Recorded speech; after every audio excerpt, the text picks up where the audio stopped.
भगवान ने उसकी वृत्ति मोड़ने के लिए उसे कीर्तन करने के लिए कहा। नामा ने कीर्तन करना प्रारंभ किया।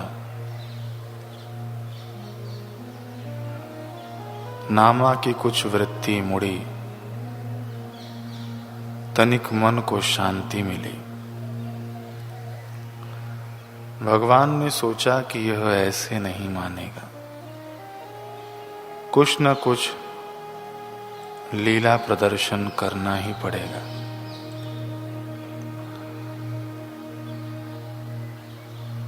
इतने में भगवत प्रेरणा से मंदिर के अहाते में सावता माली आ गए। सावता माली आत्मज्ञानी पुरुष थे, ज्ञानवान भक्त थे।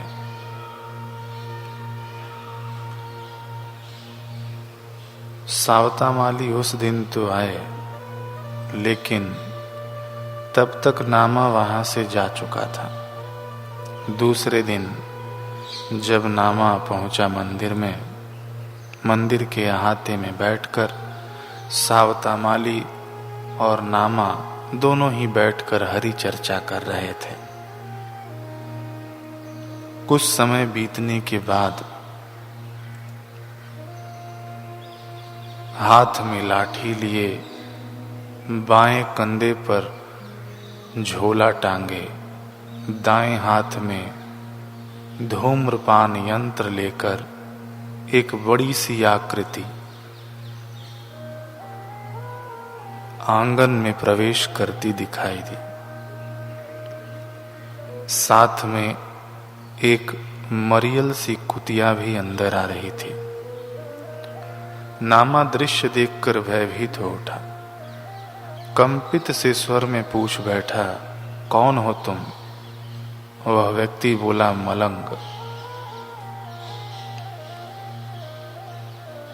मेरा नाम मलंग है और मैं मलंग हूं। मलंग अर्थात निश्चिंत रहने वाला, अपने मस्ती में मस्त रहने वाला। मैं मलंग हूं। नामा नाक सिकोड़ता हुआ मन ही मन सोचने लगा, अभी तो विट्ठल के आने की बेला थी, फिर यह अजीबो गरीब मलंग न जाने कहां से टपक गया।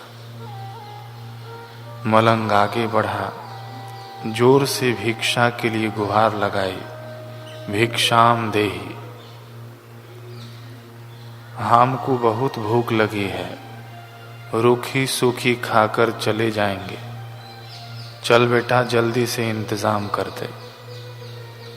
नामा मुंह बनाकर बैठा रहा, लेकिन सावता माली को तो जैसे विद्युत के झटके लग गए। श्रद्धा का भाव रग रग में दौड़ पड़ा। नेत्रों में आस्था का भाव लिए सावता उस मलंग के चरणों में बिछ गए। मलंग ने टूटी फूटी गंदी सी चप्पलें पहनी हुई थी। सावता उन्हें ही चूमने लगे। यह दृश्य देखकर नामा हतप्रभ रह गया।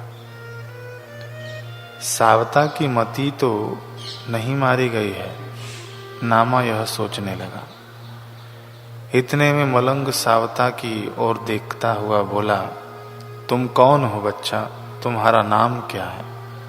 सावता माली ने श्रद्धा पूर्वक कहा, मी माड़िया है, अर्थात मैं माली हूं, मुझे सावता कहते हैं। मलंग ने कहा नामा की तरफ देखते हुए, अच्छा तुम्हारा नाम क्या है और क्या काम करते हो? नामा अनमने भाव से बोला, काम दर्जी का है, नाम नामदेव है।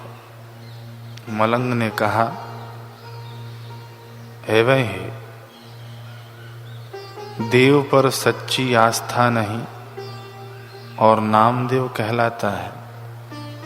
अरे तेरे को हम नामाच कहेगा, यही नाम दुरुस्त है तेरे लिए, क्यों नाम आज? क्या तूने गुरु गोड़ी अर्थात गोली, गुरु गोड़ी से अभिप्राय है कि गुरु रूपी औषधि, क्यों नाम आज? क्या तूने गुरु गोड़ी ली है? नामा चिढ़ते हुए बोला, मुझे नहीं चाहिए कोई गुरु दुरु की गोड़ी। मलंग ने कहा, शायद तेरे नसीब में ही नहीं है। नामा क्रोधित होकर बोला, तेरे नसीब में तो है ना, तू ही उसे खा ले। मलंग ठहाका लगाकर हंस दिया, फिर सावता से बोला, यह मूर्ख तो गुरु गोड़ी नहीं लेता, क्या तुम लोगे? सावता तुरंत बोला, मैंने तो पहले ही गुरु गोड़ी ली हुई है, उसके बिना तो मुझे पल भर भी चैन नहीं मिलता। इस तरह मलंग और सावता माली अलंकारों की भाषा में संवाद किए जा रहे थे, परंतु नामा के पल्ले कुछ नहीं पड़ रहा था। अब मलंग ने अपनी झोली से एक भिक्षा पात्र निकाला, मस्त मौला बनकर बोला, हमको तो बहुत जोरों से भूख लगी है, तुमने तो कोई इंतजाम नहीं किया, हमको ही करना पड़ेगा।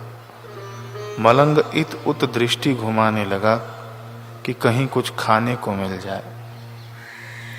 मंदिर के अहाते के एक कोने में बिल्कुल सूखी हुई रोटी पड़ी थी, कई दिनों की वह रोटी वहीं पड़ी थी। मलंग ने उठाई और उसके टुकड़े करके भिक्षा पात्र में डाल दिए। फिर अपने साथ बैठी कुतिया से बोला, मेरी कामधेनु, जरा इसमें अपने दूध का अमृत तो डाल। ऐसा कहते ही कुतिया के थनों से दूध की धाराएं बहने लगी। भिक्षा पात्र लबालब दूध से भर गया। मलंग बोला, बस बस, बहुत हो गया कामधेनुया, अब तू बैठ जा, आराम कर। बड़े चाव से मलंग दूध में भीगी उन टुकड़ों को खाने लगा। फिर सिर उठाकर बड़ी बड़ी आंखों से देखते हुए उसने नामा और सावता माली से पूछा, कुछ खाना है क्या? नामा के चेहरे पर साफ तौर पर घिन दिखाई दे रहा था। कूड़े में पड़ी सूखी रोटी और ऊपर से मैली गंदी कुतिया का दूध, यह मलंग कैसा विचित्र प्राणी है, इंसानों में इंसान नहीं दिखता। नामा में विचार मंथन चल रहा था, कैसा भ्रष्ट है यह। लेकिन सावता माली जानते थे कि यह मलंग इंसानों में इंसान नहीं बल्कि भगवानों में भगवान है, इसलिए लपक कर महाप्रसाद की ओर सावता माली दौड़े। परंतु नामा ने कसकर उनकी बाजू पकड़ ली। विद्रोही स्वर में बोला नामा ने, नहीं, न मैं खाऊंगा न ही सावता तुमको खाने दूंगा, भ्रष्ट है यह सच है। स्वाद भोजन में नहीं होता, भोजन परोसने वाले के आग्रह में होता है। भावों के रस में लिपटकर भिलनी के जूठे बेर और विदुरानी का सादा साग भी अमृतमय बन जाता है, भाव की बलिहारी है। वहीं दुर्योधन के राजभोग मेवे, मिठाइयों, 56 व्यंजनों से अहम की दुर्गंध उठती अनुभव होती है। आज जर्जर भिक्षा पात्र में पड़ा मैली कुचैली कुतिया का दूध और रूखी सूखी बासी रोटी सावता के लिए ब्रह्म भोज का निमंत्रण थी। सावता माली अबाध आतुरता से दौड़े। नामा भी तैयार था, उसने लपक कर सावता की बाह पकड़ ली। लेकिन जिन्हें लगी है भूख तेरे निवालों की, गति न रोके उन निरालों की। जिन्हें लगी है भूख तेरे निवालों की, गति रोके न रुके उन निवालों की। तेरे दिए हुए टुकड़ों पर जीने और मरने वाले हैं, वही लगी लगन को तबीयत से निभाने वालों की। सावता ऐसे ही भूखे भक्त थे, फिर उनकी गति कैसे रोकी जा सकती थी। नामा का हाथ जोर से झटक कर सावता दौड़ मलंग की ओर गए। पूरी रसाई से दूध में भीगे रोटी के टुकड़े उठा उठा कर खाने लगे। प्रसाद का स्वाद भक्त ही जानता है। सावता भी मलंग जैसे मग्न हो गए। मलंग और मग्न की जोड़ी खूब बनी। थोड़ा देर बीता। अब मलंग ने सावता के कान में कुछ कहा कि चलो अब नामा को भी जबरदस्ती महाप्रसाद चखाएं। सावता माली ने कहा कि वो हठी है, मानेगा नहीं। मलंग ने कहा, अरे उसका बाप भी मानेगा, उसके पूर्वज भी मानेंगे, जबरदस्ती उसके मुंह में ठूंसा जाएगा। कि विट्ठल कहते हैं नामा से कि नामा, गुरु के बिना तो मुझे नहीं पहचान सकता। नामा ने विट्ठल से दूसरा मौका मांगा है। भगवान विट्ठल ने नामा की जिद पुनः मान ली। प्रभु ने आश्वासन दिया, ठीक है, कोई बात नहीं, हम दोबारा रूप बदल कर आएंगे, देखते हैं तू हमें पहचानता है कि नहीं। नामा तुरंत अपनेपन के अधिकार से बोला, हाँ हाँ, आ जाना, मैं भी देखता हूं। पर सुन विट्ठल, इस बार पहले की तरह भिखारी शिखारी बनकर मत आना। ईश्वर है तू, इसलिए थोड़ी शान और शौकत से, शहनशाही से आया कर। प्रभु हंसते हुए बोले कि जो आज्ञा महाराज, आपके आदेशानुसार ही मैं आचरण करूंगा। कुछ दिन गुजरे। नामा पंढरपुर में हरि कीर्तन का रस लेता रहा। उसकी मनमुखी भक्ति अब भी उसे रास आ रही थी। उसे विट्ठल याद था, परंतु गुजरते समय के साथ विट्ठल की हिदायत धुंधली पड़ गई थी। इसी दौरान एक दिन नामा सावता माली के संग खुले मैदान में बैठा था। दोनों चर्चा में मग्न थे। नामा हरि का गुणगान कर बलिहार हो रहा था। सावता हरि को जनाने वाले गुरु की महिमा गा गा कर नहीं अघा रहे थे। इतने में दूर से ही धूल का गुब्बारा उठता दिखाई दिया। यह झंझावात धीरे धीरे समीप आता गया। उड़ती धूल के बीच नजर आया घोड़े पर सवार, अस्त्र शस्त्रों से लैस एक शाही पठान। सुंदर रेशमी पोशाक धारण किए, कमर पर तलवार बांधे, हाथ में भाला पकड़े पठान बड़ी तूफानी उड़ान भरता हुआ आ रहा था। साथ ही वह जोर जोर से घोर नाद कर रहा था, पकड़ो नामा को, पकड़ लो, जकड़ लो नामा को, जाने मत दो उस दर्जी को, मुझे उसे गुलाम बनाना है। नामा की जान सच में सासत में पड़ गई। अब तो उसे भागना नहीं बल्कि उड़ना था, क्योंकि उस काल में पठान प्रायः ऐसा किया करते थे कि लोगों को पकड़कर ले जाया करते और अपना गुलाम बना लिया करते थे, उन्हें बेच दिया करते थे। नामा पूरी व्यग्रता से चित्कार कर उठा, सावता भाई, सावता भाई, भागो, चलो भागो, यह पठान हमें गुलाम बनाने आया है। मगर सावता माली मानो जड़ से हो गए थे, हिल ही नहीं पाए, मानो तंद्रा में लीन हो गए। नामा ने जोर जोर से उन्हें झंझोड़ा, चलो सावता भाई, वो हमें अपने घोड़े तले कुचल देगा, भाले से बींध डालेगा। सावता सुरूर में भीग कर बोले, मैं तो चाहता हूं कि वो मुझे कुचल डाले, मुझे तलवार से काट डाले, भाले से बींध डाले। यहाँ सावता माली ब्रह्मज्ञानी की भाषा बोल रहे थे, वेदांत की भाषा बोल रहे थे। यहाँ वे अपने मैं के कुचलने की बात कर रहे थे, अपने अहंकार के कुचलने की बात कर रहे थे। परंतु नामा को यह सब कहाँ समझ में आने वाला था।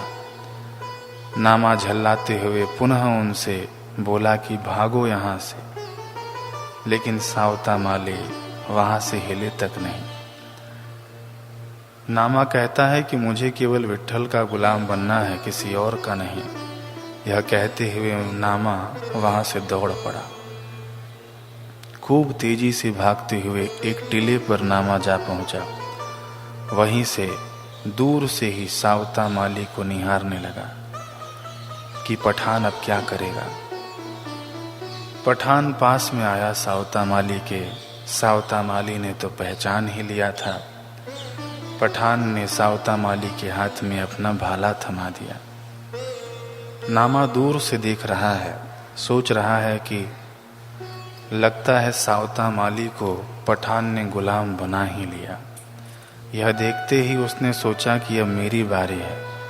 तुरंत मंदिर की ओर दौड़ पड़ा। दौड़ते दौड़ते विट्ठल के चरणों को जाकर लिपट पड़ा। नामा की हालत देखकर विट्ठल प्रकट हुए। उसके सिर पर हाथ फिराया, पूछा क्या हुआ। नामा ने सारी बात बताई विट्ठल को। विट्ठल ने कहा, तनिक मंदिर के बाहर जाकर तो देखो। नामा जैसे ही मंदिर के बाहर पहुंचा तो देखा कि सावता माली सीढ़ियां चढ़ते हुए ऊपर आ रहे हैं। नामा तुरंत नीचे दौड़ कर गया। सावता माली से पूछा, क्या हुआ? पठान ने तुम्हें छोड़ दिया? क्या हुआ बताओ। सावता माली ने कहा, ठहर नामा, वह हमारा विट्ठल ही था, वो कोई पठान नहीं था। वो दया सिंधु करुणा निधान दाता था। देख तो फिर उसे पहचान नहीं पाया। नामा हैरानी से ऊंचे स्वर में बोला, सच्ची? सावता माली ने कहा, विट्ठल की कसम, 52 तोला पाव रती सच कह रहा हूं, वो विट्ठल ही था। नामा शर्मसार हो गया, लज्जित हो उठा। उससे कुछ कहते नहीं बना। शर्मसार हुए चुपचाप सावता माली के संग सीढ़ियां चढ़ने लगा। कदम भारी हो रहे थे। यह सोचकर कि ऊपर मंदिर में विट्ठल से नजरें कैसे मिलाएगा। झुकी पलकों और गर्दन के साथ उसने मंदिर में प्रवेश किया। विट्ठल बिल्कुल सामने खड़े थे, मंद मंद मुस्कुराते हुए। अब यदि कोई सांसारिक होता विट्ठल की जगह पर तो अपनी धौंस जमाने के लिए सुनहरे अवसर से बिल्कुल नहीं चूकता। परंतु ईश्वर का हमसे अलग कोई और ही नाता होता है। ईश्वर और गुरु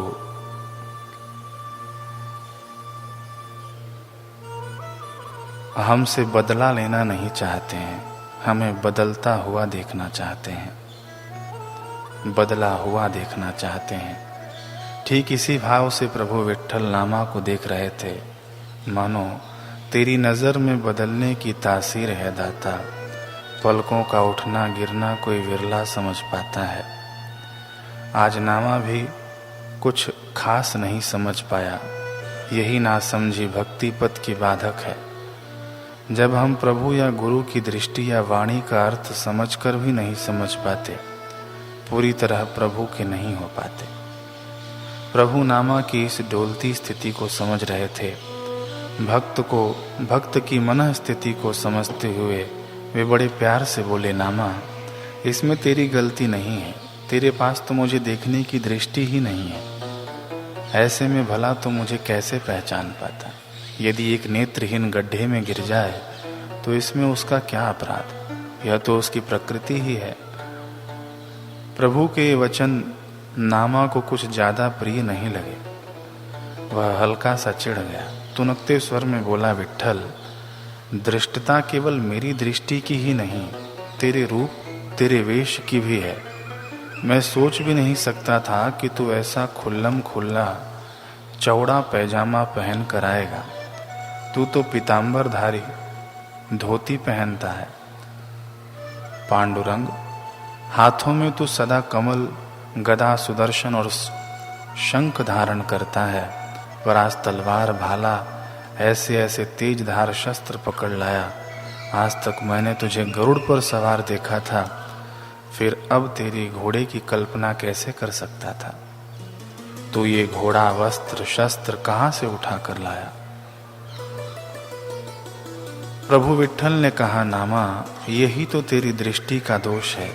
तुझे कितनी बार बताऊं, तो सिर्फ मेरे द्वापर युगिन रूप को पहचानता है, मुझे नहीं। मेरी धोती, मेरे आयुध, मेरे गरुड़ में उलझा हुआ मुझसे तत्वतः नहीं जुड़ा। अरे भोले महेश्वर, मैं रचयिता हूँ, संपूर्ण सृष्टि का रचनाकार। घोड़ा, तलवार, भाला, वस्त्र, शस्त्र सब मेरी ही रचनाएं हैं, मेरा ऐश्वर्य है।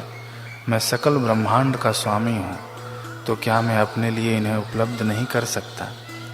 ये सब अटल अतीन्द्रिय सत्य तेरी बुद्धि में गुरु ज्ञान के बिना नहीं घुसने वाला। तभी तो कहता हूँ, गुरु की शरण में जा। नामा, सच में गुरु की शरण में जा। परंतु नामा की बुद्धि, साक्षात भगवान सामने खड़े हैं, फिर भी बुद्धि समझने को तैयार नहीं। नामा बड़े असमंजस में पड़ गया विट्ठल की बात सुनकर, सिर झुकाकर, नजरें नीची करके। नामा के मनोभाव को विट्ठल समझ गए। नामा, मुझे पता है तू क्या सोच रहा है। एक और अवसर चाहता है ना तू नामा?